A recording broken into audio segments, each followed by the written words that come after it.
আজকে চলে এসেছি বেহালায়, এসেই মা সিদ্ধেশ্বরী কালী ঠাকুরকে প্রণাম করে নিয়েছি।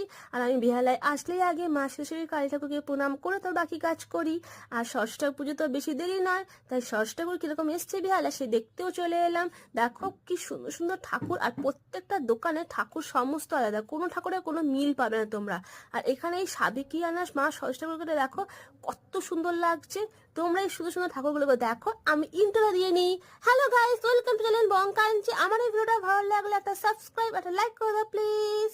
আমার ঘরে যদিও ষষ্ঠ ঠাকুর রয়েছে পিতলের, তাই আমি মাটির ঠাকুর আর কিনা, কিন্তু এই মাটির ঠাকুরগুলো এত সুন্দর সুন্দর কারুকার্য করা থাকে না, মানে দেখে মোটা মন আটকে যায়, আর ওখানেও পাটা দাঁড়িয়ে যায়। তাই আমি এই সুন্দর সুন্দর মা ঠাকুরের ফটোগুলো দেখছিলাম। আর এই দেখো পুরো নেভি ব্লু কালারের মা ষষ্ঠ ঠাকুরটা কত সুন্দর দেখতে লাগছিল। আর এই সদ্য সদ্য দেখো ঠাকুরটা এলো গাড়ি থেকে, কি সুন্দর সুন্দর ঠাকুরগুলোকে সব নামাচ্ছে গাড়ি থেকে। আর আবারও আসবো কার কারা নতুন ভিডিও নিয়ে। আজকের মতন